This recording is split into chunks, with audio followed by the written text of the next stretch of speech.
Chers paroissiens, bonsoir. Voilà, j'ai l'honneur de commencer ce cycle des 3 mardis de l'Avent qui vont nous permettre, mardi après mardi jusqu'à Noël, d'entrer petit à petit dans le mystère de l'incarnation, dans le mystère de Noël, à partir de 3 événements importants, l'Annonciation, la Visitation et la Nativité. À chaque fois, nous allons méditer ces mystères à partir du texte biblique, d'une part, mais aussi à partir d'un tableau d'un grand maître. Et je commence donc ce premier mardi avec le mystère de l'Annonciation. L'Annonciation que vous trouverez dans l'évangile de Saint Luc, au chapitre 1, versets 26 à 38. Et nous allons méditer ce mystère justement à partir du tableau de Fra Angelico qui représente l'Annonciation et qui est actuellement exposé au musée du Prado à Madrid. C'est un retable. Un tableau qu'on place en général à l'arrière d'un autel, un tableau composé d'un panneau central avec l'Annonciation et de 5 petits tableaux, on appelle ça des prédelles, représentant des petites scènes, des scènes de la vie de la Vierge Marie. Et nous avons donc la Vierge Marie dans ce tableau principal, nous avons la Vierge Marie qui est assise dans une loggia à l'italienne, rectangulaire, composée de 2 baies, soutenues par une colonne au centre, une colonne à l'antique. C'est un peu le désir, si vous voulez, la volonté de Fra Angelico d'inscrire cette scène dans un univers contemporain, comme pour nous inviter à saisir que l'Annonciation a pu avoir lieu en l'an 0, un peu avant l'an 0 bien sûr, mais que cette Annonciation, elle s'actualise, elle se vit concrètement aujourd'hui encore. Et pour cela, je vais vous présenter ce tableau, et je vais vous lire le texte de l'Annonciation. Le 6e mois, l'ange Gabriel fut envoyé par Dieu dans une ville de Galilée appelée Nazareth, à une jeune fille vierge, accordée en mariage à un homme de la maison de David, appelé Joseph. Et le nom de la jeune fille était Marie. L'ange entra chez elle et dit : « Je te salue, comblée de grâce, le Seigneur est avec toi. » À cette parole, elle fut toute bouleversée, et elle se demandait ce que pouvait signifier cette salutation. L'ange lui dit alors : « Sois sans crainte, Marie, car tu as trouvé grâce auprès de Dieu. Voici que tu vas concevoir et enfanter un fils. Tu lui donneras le nom de Jésus. Il sera grand, il sera appelé Fils du Très-Haut. Le Seigneur Dieu lui donnera le trône de David, son père. Il régnera pour toujours sur la maison de Jacob, et son règne n'aura pas de fin. » Marie dit à l'ange : « Comment cela va-t-il se faire, puisque je ne connais pas d'homme ? » L'ange lui répondit : « L'Esprit Saint viendra sur toi, et la puissance du Très-Haut te prendra sous son ombre. C'est pourquoi celui qui va naître sera saint. Il sera appelé Fils de Dieu. Or voici que, dans sa vieillesse, Élisabeth, ta cousine, a conçu elle aussi un fils et en est à son 6e mois, alors qu'on l'appelait la femme stérile. Car rien n'est impossible à Dieu. Marie dit alors : « Voici la servante du Seigneur, que tout m'advienne selon ta parole. » Alors l'ange la quitta.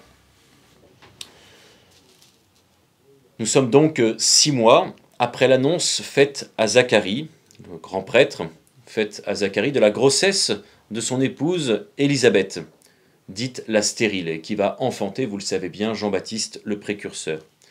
Et déjà, les gens s'interrogent sur qui sera cet enfant. Et nous sommes en Galilée, à Nazareth, cette petite bourgade, ce petit village, tout petit, à propos d'ailleurs de laquelle Nathanaël dira : « Que peut-il sortir de bon de Nazareth ?» Ce petit village, au fin fond de la Galilée.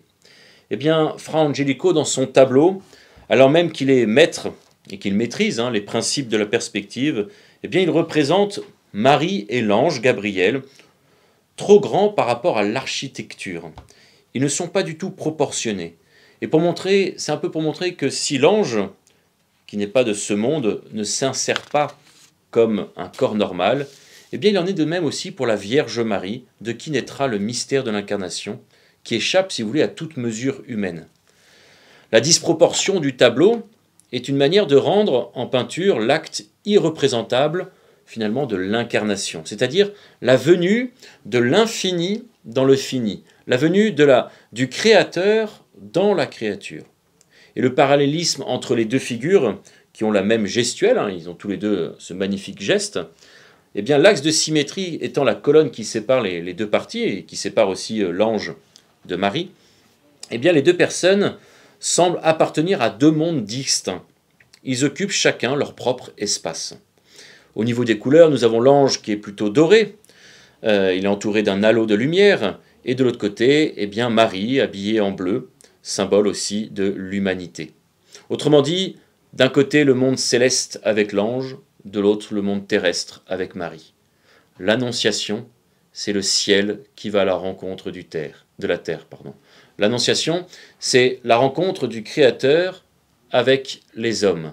La rencontre du Créateur avec la créature, qu'est Marie. Et le bout du manteau de la Vierge Marie dépasse très légèrement, justement. Elle entre un peu dans l'espace divin de l'ange, rappelant, et si vous faites mémoire, rappelant que le Seigneur est avec elle. Et nous découvrons que cette jeune fille, qui se nomme Marie, est accordée en mariage à un homme du nom de Joseph, de la maison de David. David, cette racine de Jessé, ce descendant de David que Dieu avait promis à David lui-même, ta royauté sera une royauté éternelle. Et il est question justement dans ce texte de l'Annonciation de ce rameau qui sortira de la racine de Jessé. Alors l'ange entre chez Marie et il dit « Je te salue, comblée de grâce, le Seigneur est avec toi. » L'ange entra chez Marie. Voici que l'ange Gabriel est envoyé par Dieu. Voilà le premier mouvement, si vous voulez, le premier mouvement de la grâce qui d'en haut, eh bien, vient reposer sur Marie. Alors que le diable est allé vers Ève pour nous ôter la vie, Gabriel, l'ange Gabriel, vint à Marie pour annoncer que la vie sera rendue aux hommes. L'ange s'approcha de Marie et s'incline par un geste de salutation plein de dévotion, plein de respect pour cette jeune fille choisie par Dieu. Marie est assise, un livre posé sur ses genoux, la Bible, et l'ange semble avoir dérangé dans sa lecture de la parole de Dieu. Parce que Marie, tout au long de sa vie, dès sa naissance, dès son plus jeune âge, est à l'écoute de cette parole de Dieu. Elle est pétrie de la parole de Dieu, qu'elle connaît et qu'elle fréquente. Elle était dans cette attente de la venue du Messie annoncée par les prophètes, par toutes les Écritures.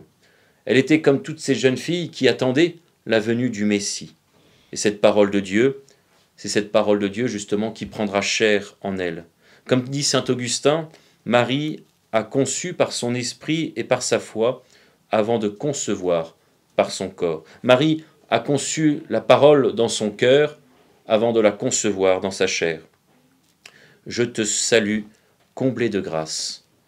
En grec, kaire kekaritomene, qu'on devrait traduire plutôt par « Réjouis-toi, pleine de grâce ». À travers cette magnifique salutation, on découvre tout le mystère de Marie, à la fois sa sainteté, à la fois sa virginité, à la fois aussi sa maternité.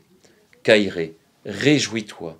Il ne s'agit pas seulement d'un ave, d'un simple bonjour, mais plutôt un souhait que l'ange a pour Marie. Réjouis-toi. Mais c'est la salutation propre qui accompagne, quand on lit la Bible, quand on lit l'Ancien Testament, qui accompagne la délivrance d'Israël dont parlent les prophètes. Ce terme « réjouis-toi » est utilisé et toujours employé dans l'Ancien Testament dans un contexte où Sion, où Israël, est invité à la joie messianique, dans une perspective d'avenir. On le retrouve dans le livre de Joël au chapitre 2, dans le livre de Sophonie au chapitre 3, en Zacharie au chapitre 9. Et on le retrouve dans cette magnifique hymne à la Vierge qui s'appelle l'hymne acatiste. Réjouis-toi, Vierge Marie. Et en Sophonie, justement, c'est pousse des cris de joie, fille de Sion. Réjouis-toi, fille de Jérusalem. L'union de Dieu avec son peuple nouveau se noue en la personne individuelle de Marie. Si vous voulez, l'allégorie de fille de Sion dont parle Sophonie, eh bien, se découvre maintenant dans une personne vivante, une personne concrète. Marie sera la mère d'un peuple nouveau, la mère de tous les baptisés, la mère de l'Église, la mère de chacun d'entre nous. Marie est la fille de Sion par excellence, celle qui, humblement, espérant tout de Dieu, deviendra mère du Sauveur, mais aussi Marie, fille de Sion, comme personnifiant la communauté, restez fidèles dont parlent les prophètes. Marie accueille la promesse messianique au nom d'Israël. Et cette jeune vierge est pleine de grâce, c'est-à-dire celle qui a été, si vous voulez, et qui demeure l'objet de la faveur divine, la privilégiée, la bien-aimée, l'élue de Dieu, la choisie par Dieu. On y voit déjà la sainteté de Marie. Ce verbe en grec signifie que dans la personne à qui se rapporte ce verbe, Marie, eh bien, l'action de la grâce de Dieu a déjà opéré un changement. Ici, cette transformation n'est pas la maternité, car elle viendra plus tard, mais ici, cela correspond à la sainteté de Marie. Marie a été transformée par la grâce de Dieu en vue précisément de la tâche qui l'attendait, celle de devenir la mère du Fils de Dieu, la mère du Sauveur, et de le devenir tout en restant vierge. Son cœur, le cœur de Marie, a été préparé par Dieu lui-même, afin de devenir l'écrin qui recevra notre Seigneur Jésus-Christ. Marie appartient au genre humain, mais elle l'a été d'une manière plus sublime, par préservation. Elle est façonnée par Dieu. La grâce a préservé Marie de tout péché, de toute séquelle du péché. Elle est immaculée conception. Marie, l'aurore du salut, l'étoile du matin, annoncée dans le clair-obscur de l'Ancien Testament, a été choisie depuis toute éternité pour être le fruit de l'espérance de tous les croyants et de la grâce de Dieu. Marie donne à Israël et au monde la descendance promise à Abraham et à David. Marie est prédestinée à la maternité divine. Et ici, Marie, dans le texte, est mise en avant. C'est le personnage principal de notre texte. Elle semble passer avant celui qu'elle porte et qui est le roi des nations. Elle passe, on a l'impression qu'il n'y a que elle. Mais il faut voir comment les éloges faits à Marie renvoient sans cesse à son Fils. Comme dit saint Louis-Marie Grignon de Montfort, à Jésus par Marie. Et ainsi nous comprenons que ce qu'on dit de Marie peut être dit aussi de l'Église. Le Seigneur est avec toi, poursuit l'ange. Le Seigneur est avec toi, cette phrase est présente dans l'Ancien Testament lors des annonces d'une mission difficile à accomplir, qui dépasse les forces de l'homme s'il reste livré à lui-même. C'est dans le livre de l'Exode avec Moïse, c'est dans le livre de Josué avec justement Josué, c'est dans le livre des Juges au chapitre 6 avec Gédéon. Ici, ce que Marie ne peut pas faire, c'est mettre au monde un enfant sans l'intervention d'un homme, c'est-à-dire virginalement. Comment cela va-t-il se faire puisque je ne connais pas d'homme? Mais rien n'est impossible à Dieu. Et c'est pourquoi elle fut bouleversée et se demandait ce que pouvait signifier cette salutation. « Sois sans crainte, répond l'ange, n'aie pas peur. » Peut-être une invitation aussi pour nous qui vivons aujourd'hui, apprendre à faire confiance, apprendre à se laisser porter par le Seigneur, apprendre à démaîtriser dans nos vies. Et voilà que l'ange lui explique ce qu'il en est. Elle va enfanter le Messie qui portera le nom de Jésus, Dieu sauve. C'est ce que le bienheureux Fra Angelico a voulu nous rappeler lorsque nous voyons en haut à gauche du tableau la présence d'Adam et Ève chassés du paradis par l'ange.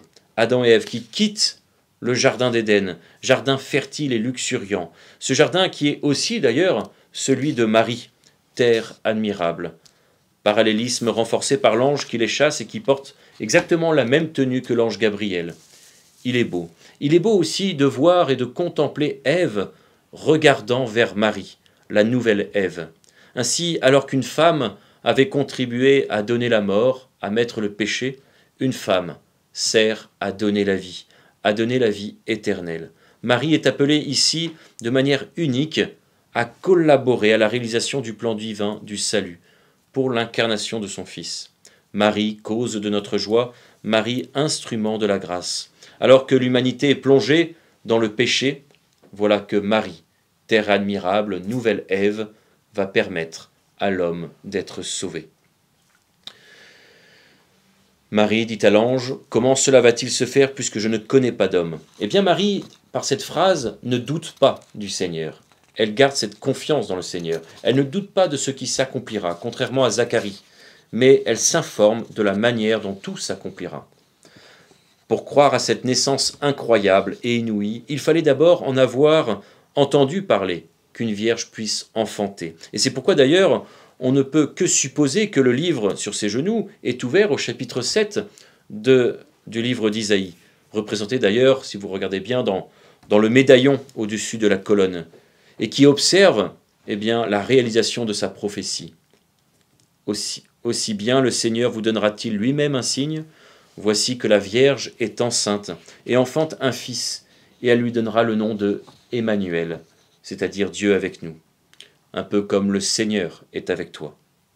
Et les rappels de toutes ces naissances extraordinaires peuvent nous revenir en mémoire. Plusieurs figures humaines importantes jalonnent l'Ancien Testament et reçoivent, alors qu'elles sont stériles ou âgées, la grâce de pouvoir enfanter. C'est le cas de Sarah, qui conçoit un fils selon la promesse divine, d'Anne, la mère de Samuel, qui chantera un cantique qui inspirera justement le Magnificat, ou encore Élisabeth, la cousine de Marie.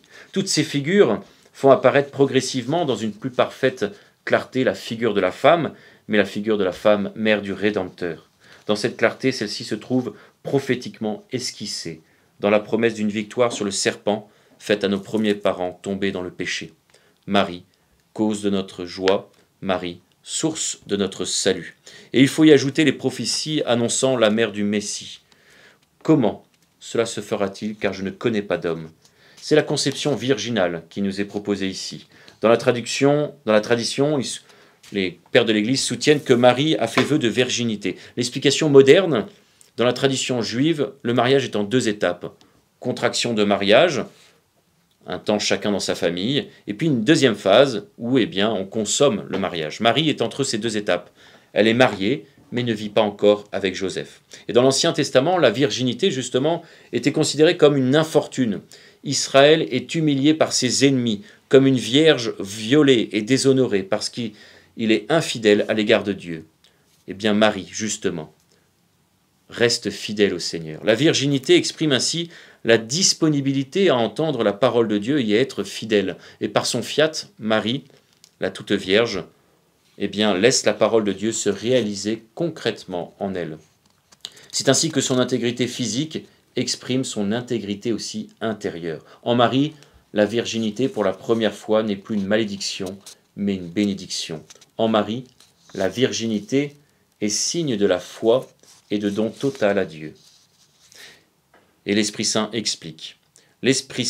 L'ange explique que l'Esprit Saint viendra sur toi et la puissance du Très-Haut te prendra sous son ombre. Comment n'y pas avoir une référence à Exode 40 avec la nuée qui couvre de son ombre le tabernacle, la tente de la rencontre, et la gloire du Seigneur qui remplit la demeure. Marie, tabernacle, Marie, tente de la rencontre. Cette nuée que Fra Angelico a représentée, partant du soleil et des 2 mains, représentant Dieu le Père, la jonction, si vous voulez, entre le ciel et la terre se fait grâce au rayon de lumière qui vient du coin du tableau, lancé par les mains divines, et dans lequel on voit une colombe auréolée, un peu la représentation de l'Esprit Saint, justement, qui va descendre sur Marie.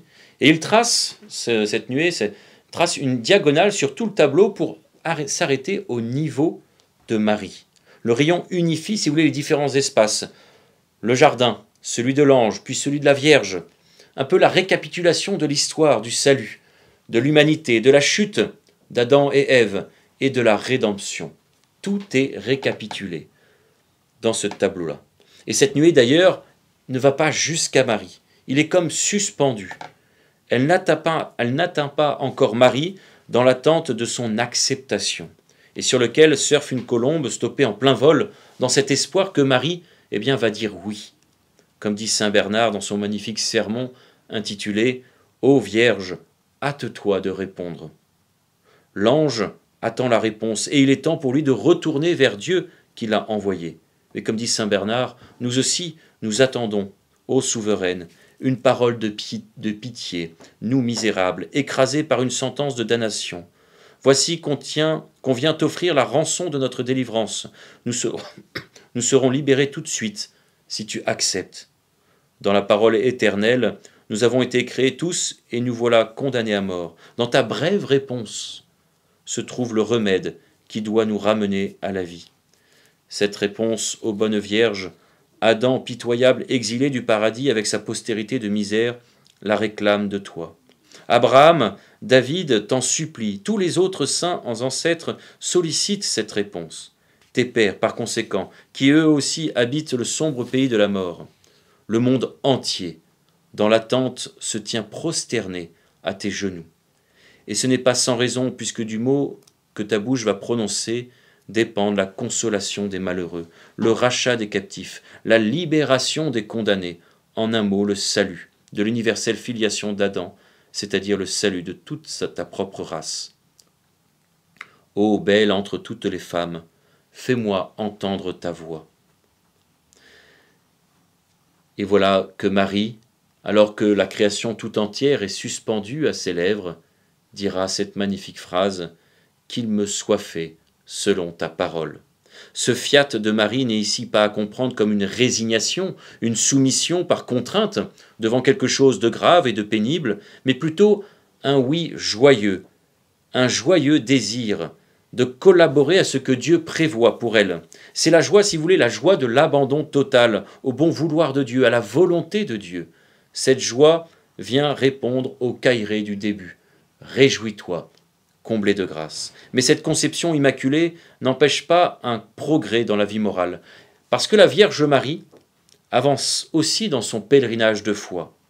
Elle a dit oui au Seigneur à l'Annonciation, elle a dit oui au Seigneur aussi avant l'Annonciation, mais elle continuera à dire son oui tous les jours de sa vie, dans une fidélité au quotidien. Dans l'Annonciation, tout est contenu, fille de Sion, immaculée, virginité, mère de Dieu, et par sa réponse, eh bien, nous comprenons qu'elle se fait servante du Seigneur. Marie accepte la promesse de la maternité sans l'ombre d'une hésitation, sans retenue, devant le Verbe qui veut habiter chez elle, alors même qu'elle sait que si elle dit oui au Seigneur, elle risque d'être répudiée par Joseph, alors même qu'elle sait que si elle dit oui au Seigneur, elle risque sa vie par la lapidation. Elle fait confiance au Seigneur. Marie est celle qui a cru par excellence. C'est en accueillant fidèlement la parole de Dieu qu'elle devient mère.